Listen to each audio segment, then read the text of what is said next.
오늘 하나님의 말씀은 에베소서 2장 11절에서 18절 말씀입니다. 제목은 십자가의 화평입니다. 말씀 전하기 전에 잠깐 기도하겠습니다. 아멘. 예, 형제자매님들 성경 읽기 잘하고 계시죠? 얼굴에서 빛이 나네요. 성경 말씀 많이 읽으셔가지고.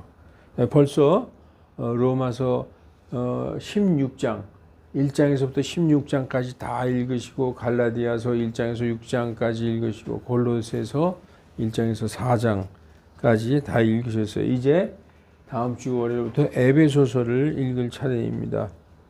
에베소서는 로마 감옥에서 쓴 옥중서신이고 교회에게 보낸 교회서신입니다. 우리가 볼 때 성경에는 이거 사복음서가 있고 그 서신서들이 있잖아요. 그 전부 이 편지예요, 편지. 로마서, 그러면 로마에 있는 성도들에게 보낸 편지. 갈라디아서, 갈라디아에 있는 교회에게 보낸 편지. 다 편지죠. 이 서신서를 구분을 하면은 교리서가 있어요. 교리서. 로마서나 고린도전서나 갈라디아서처럼 교리를 말씀하는 그 교리서가 있고, 그 다음에 옥중서신이 있어요. 옥중서신. 지금 이 에베소서, 우리가 전주에 했던 골로새서, 이거 다 감옥에서 AD 61년, 63년 로마 감옥에 갇혔을 때 사도 바울이 감옥에서 써서 보낸 서신서입니다. 그리고 이제 또 교리서, 옥중서신이 있고 교회서신이 있어요. 이 에베소서는 옥중서신이면서 교회서신이에요. 교회에게 보낸 서신이죠.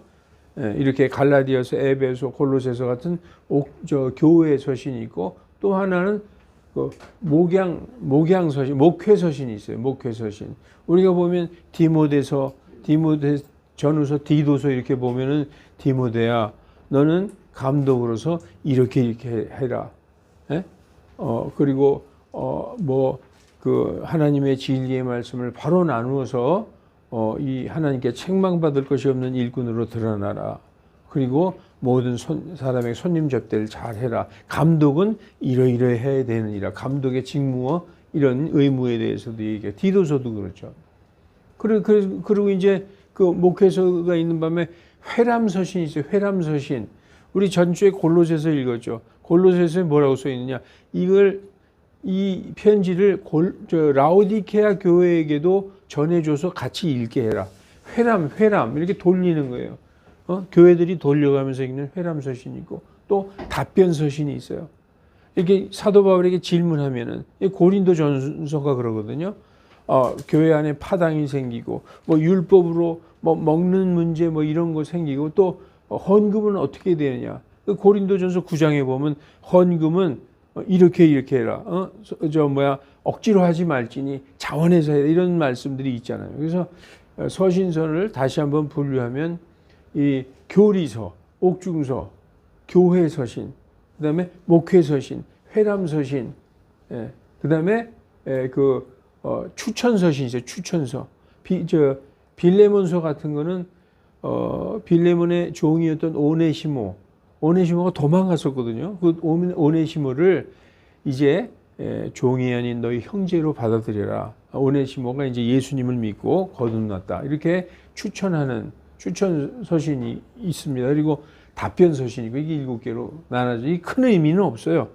지금 이 에베소서는 이렇게 로마 감옥에서 옥중에서 써서 교회에게 보낸 교회 서신입니다. 에베소라는 뜻은 뭐냐?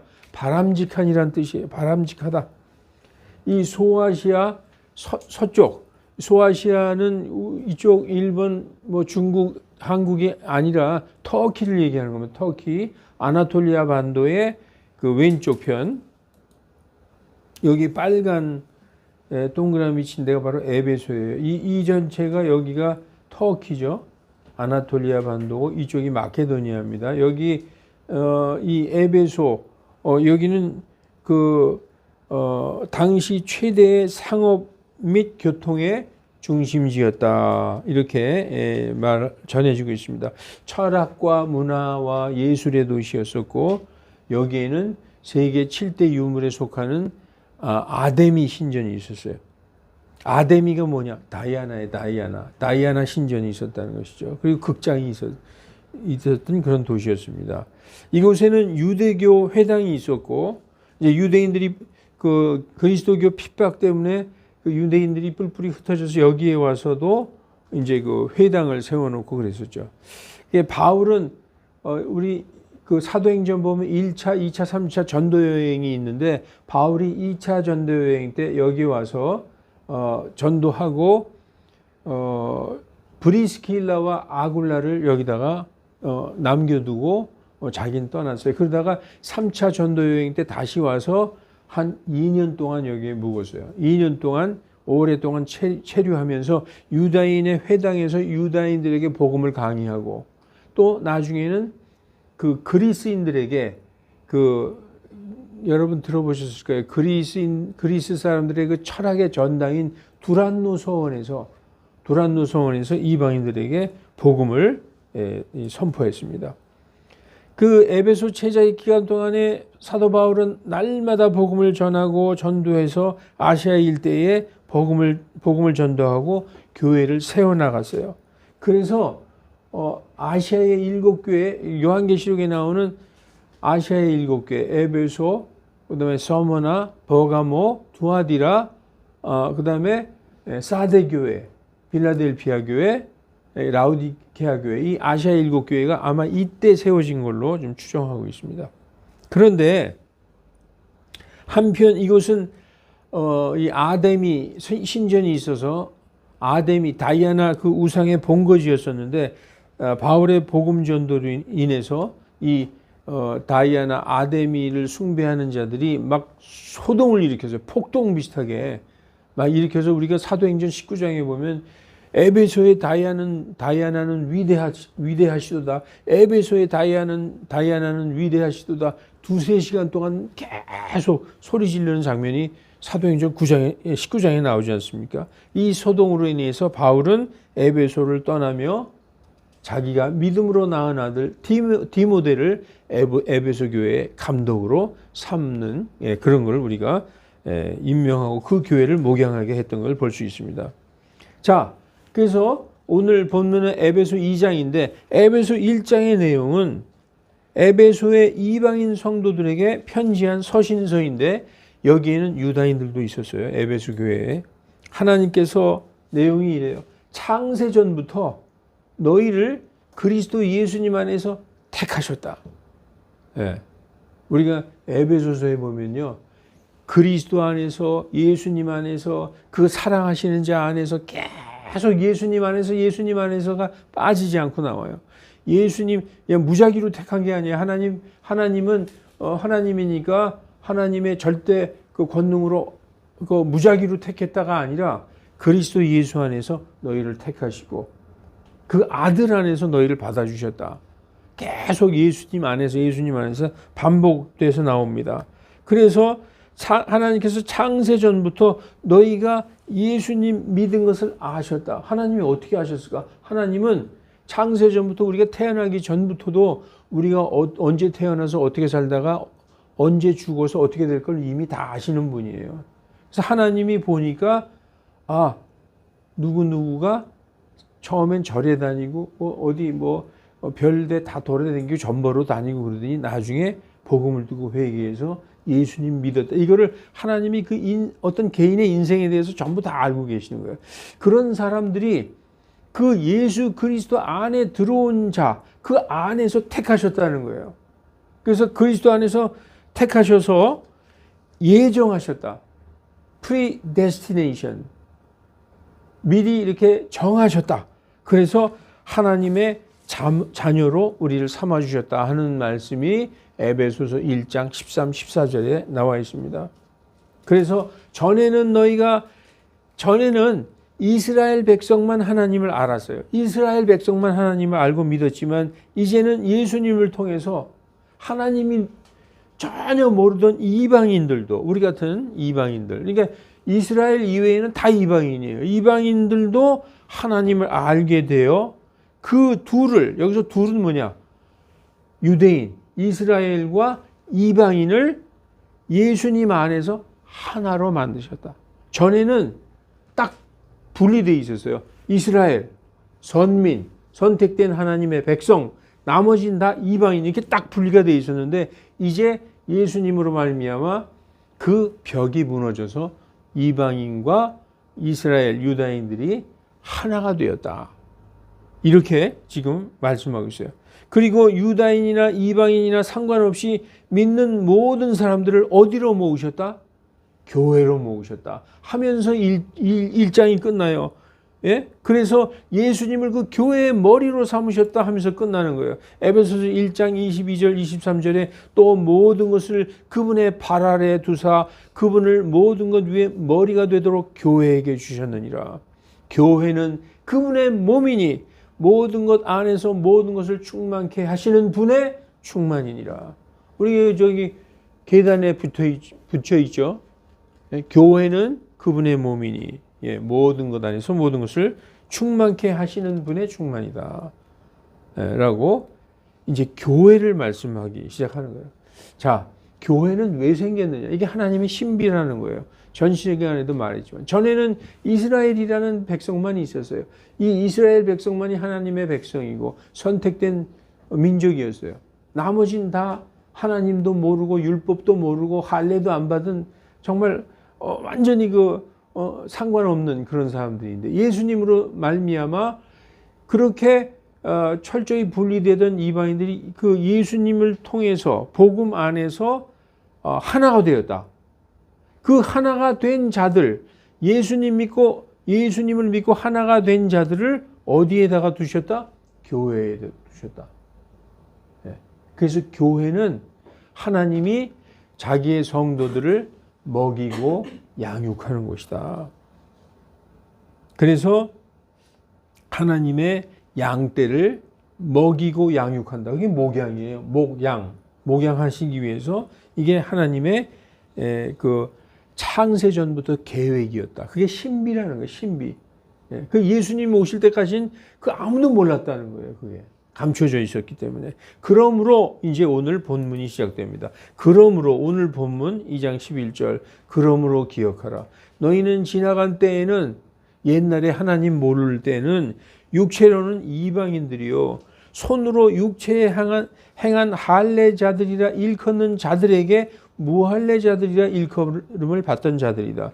손으로 육체에 할례한 자들, 유다인들, 이스라엘 사람들에게 무할례자들이라고 그렇게 일컬음을 받던 자들이다. 그리고 그때에는 너희가 그리스도 밖에 있었고 이스라엘 공영권 밖에 외인이라. 그러니까 그 하나님의 백성하고는 전혀 상관없는 이스라엘의 공영권이 뭡니까? 원래 한 국가의 국민이 되려면 그 영토 안에서 태어나든지 살아야 되죠. 그리고 그 영토 안에서 자라야 되고 또 그 언어 그리고 거기에 종교 그리고 거기에 법을 따라야 돼. 거기하고는 우리는 전혀 상관없었어요. 그리스인들도 그렇고 뭐 일본 사람들도 그렇고 우리 같은 한국 사람도 이스라엘의 공영권 밖에 완전히 외인이었었다는 거죠. 지금 이게 언제 얘기하는 게 AD 한 62, 3년경에 얘기하는 거예요. 그때 그리스 사람들 이방인들에게 얘기하는 거예요. 너희가 그 헬라인들 그 이방인들 이 이스라엘 밖에 전혀 상관이 없었던 스트레인저들이었었다. 외인들이었었다. 더군다나 약속의 계약들에 대해서는 낯선 자들이었었다. 약속의 계약. 이 약속의 계약이 뭘까요? 그죠? 그리고 세상에서 아무 소망도 없고 하나님도 없는 자이더니 전에 멀리 떨어져 있던 너희가 이제는 그리스도 예수님 안에서 그리스도의 피로 가까워졌느니라. 지금 이게 이방인들에게 하는 얘기예요. 이방인들이 하나님도 모르고 상관없던 자들이 이제는 이스라엘과 이제 그리스도 안에서 가까워졌다는 얘기죠. 여기에서 약속의 계약들에 대해서는 낯선 자들이었다. 약속의 계약이 뭐냐? 바로 아브라함의 언약을 얘기하는 거예요. 하나님과 아브라함이 맺은 그 언약이 바로 약속의 계약이에요. 이 이스라엘 백성들의 자부심은 우리는 아브라함의 자손이야. 왜냐? 우리 조상 아브라함이 하나님과 언약을 맺었거든. 그래서 우리 후손이기 때문에 그 언약이 우리에게 계속 와 있는 우린 아브라함의 후손이야. 너희는 뭐야? 너는 아무것도 없잖아. 너희는 이방인들이잖아. 이렇게 이방인들을 철저하게 무시하고 분리했어요. 자, 아브라함의 복은 뭐냐? 창세기 우리 12장부터 보면 아브라함이 나오잖아요. 아브라함이 하나님이 그러셨어요. 아브라함아, 내가 너의 방패가 되어줄게. 여러분, 하나님이 방패가 되면 누가 그 사람을 건드릴 수 있겠어요? 누가 건드릴 수 있어요? 아무도 못 건드리죠. 아브라함이 5개 국가의 연합군을 치러 갔을 때 318명을 데리고 갔어요. 수만 명하고 상대하러 갈 때. 하나님이 다 지켜주셨죠. 그리고 내가 너로 하여금 큰 민족을 이루리라. 이 말씀을 약속해 주셨고, 내 이름을 창대하게 하리라. 그리고 내가 복이 되리라. 너를 축복하는 자는 내가 복을 주겠고, 너를 저주하는 내가 저주하겠다. 예? 그리고 내 안에서 모든 민족이 복을 받으리라. 그리고 가나안 땅, 내가 지금 서 있는 땅 사방을 둘러봐라. 그 땅을 내가 너와 내 씨에게 주겠다. 그리고 내 씨가 바다의 모래알같이, 저 하늘의 별같이 셀 수 있느냐 셀 수 없지. 그렇게 내가 많이 주겠다. 이 아브라함의 복, 아브라함하고 하나님께서 이 언약을 해주셨어요. 왜 주셨을까요? 아브라함이 하나님을 믿음에 하나님께서 그에게 이런 언약을 주셨다 이거죠. 그래서 이 언약이 이스라엘 사람들에게만 있었어요. 그런데 예수 그리스도로 말미암아 아브라함의 복이 이방인들에게도 왔다는 거예요. 그러니까 우리에게도 이 복이 해당되는 거예요. 믿음에 있는 자들은 아브라함의 자녀들이니라. 성경 읽어봤죠? 로마서에 믿음에 속한 자는 아브라함의 자손이다. 아브라함의 자손이라는 건 아브라함의 복을 우리가 그대로 상속받을 자들이라는 것입니다. 그래서 성경의 갈라디아서에 보면은 그 씨 예수 그리스도에 의해서 아브라함의 복이 이방인들에게도 왔다. 이게 뭐예요? 4번에 있는 전 인류적 축복을 약속했잖아요. 하나님이 미리 약속했어요. 내 안에서 모든 민족이 복을 받으리라.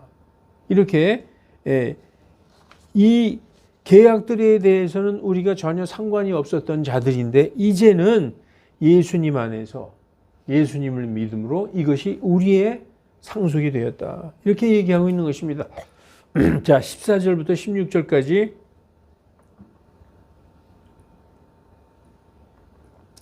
그분께서는 우리의 화평이시라. 오늘 설교 제목이 십자가의 화평이에요. 십자가의 화평.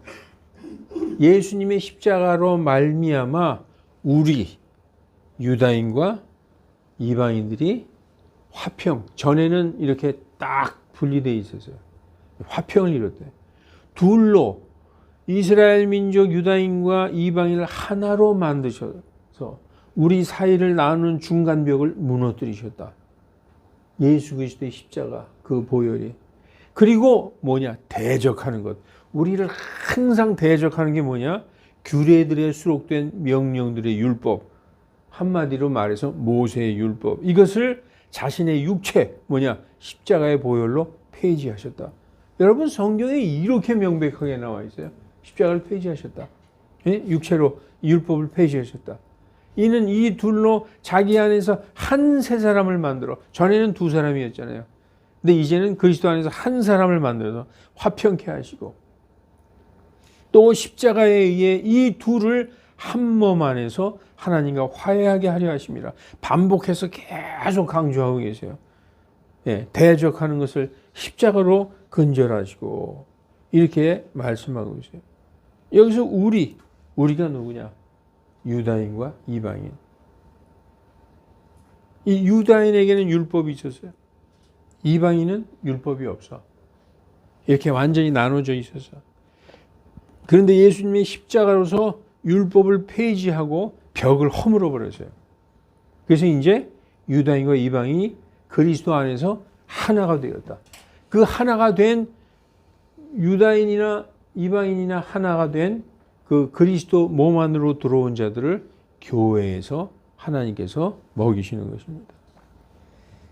에베소 2장 17절 또 오셔서 멀리 떨어져 있던 너희와 가까이 있던 그들에게 화평을 선포하셨으니 가까이 있던 이스라엘 사람들 그리고 멀리 떨어져 있던 너희 이방인들 화평 이제 하나가 된 그리스도 예수님 안에서 그래서 오히려 이 이스라엘 백성이라 할지라도 예수 그리스도 안으로 들어오지 않으면 그 사람은 오히려 구원받지 못한 사람이에요. 그래서 이젠 하나님이 기준을 세우셨어요. 예수 그리스도 안에 있느냐 없느냐 그게 가장 중요한 거예요. 유대인이라 할지라도 이방인이라 할지라도 그리스도 안으로만 들어오면은 하나가 되는 거예요. 그리스도의 몸을 이루게 되는 것이죠.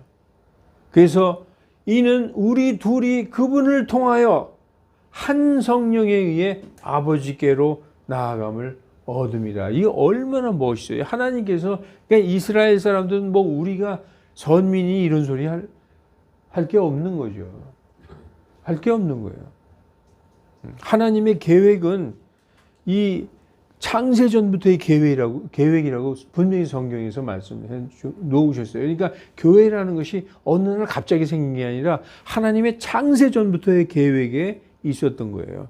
때가 되자 예수님이 오셨어요. 때가 되자 항상 하나님의 때가 되자 이 교회를 그 예수 그리스도로 말미암아 세우신 것입니다. 여러분 이 모든 것이 저절로 이루어진 것이 아닙니다.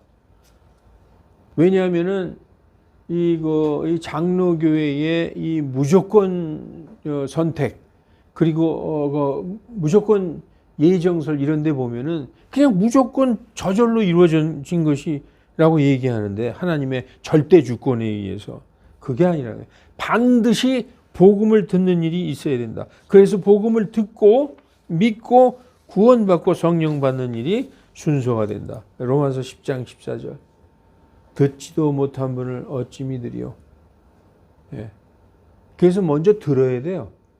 나는 듣지도 않았는데 예수님을 믿었어요. 천만의 말씀. 그건 믿은 게 아니에요. 뭘 믿어야 되는 거예요? 복음을 믿어야 되는 거예요. 복음이 바로 예수님에 대한 말씀이거든요. 그것도 모르면서 뭘 믿는다고 그래요. 그러니까 복음을 들어야 돼요. 여기 나오죠?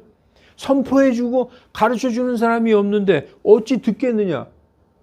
그러니까 듣지도 못했으면서 어찌 믿겠느냐? 이렇게 말씀하고 있는 거죠. 그래서 들어야 믿는다. 그래서 듣는 게 가장 중요한 것입니다. 하나님께서 이 교회를 세우신 것은 이 복음의 말씀을 성도들로 하여금 듣게 하기 위해서 계속 믿음은 들음에서 오기 때문에 계속 이 진리의 말씀을 듣게 하기 위해서 교회를 세우신 것입니다. 여러분 하나님께서 우리 이방인들을 구원하시기 위해서 사도 바울이라는 이 걸출한 인물을 이방의 사도로 삼으시고 그러니까 이방인을 위해서 사도를 따로 딱 한 사람을 세웠다는 거예요. 이방 전담 사도. 그래서 그 사람을 이방의 사도라고 그래요. 이방인을 위해서 이방에게 복음을 전해주는. 그래서 원래는 그 유다인들의 복음을 이방인들인 우리에게 그리스 사람 어디 다 이방인들 나누어줘 이렇게 나누어서 분배해 줬다. 그걸 분배 사역이라고 하는데 로마서 11장 13절 내가 이 성경에 다 있는 얘기를 제가 드리는 거야.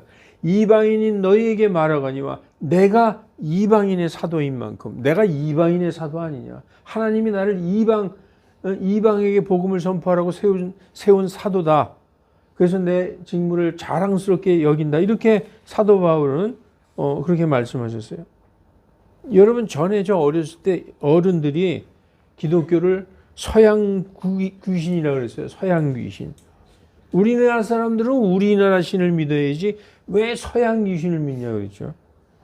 단군도 있고 그런데 근데 기독교는 서양 종교가 아니에요.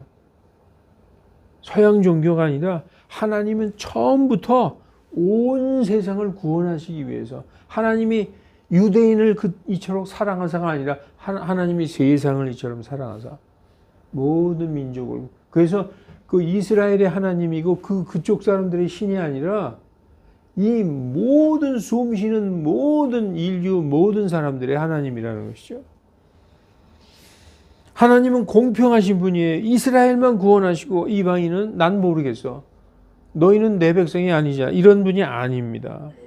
그래서 에베소서 1장 9절 10절에 친히 목적하신 바 자신의 참 기쁨에 따라 자신의 뜻의 신비를 우리에게 알리셨으니, 이게 옛날에는 이게 미스테리였었다는 거예요.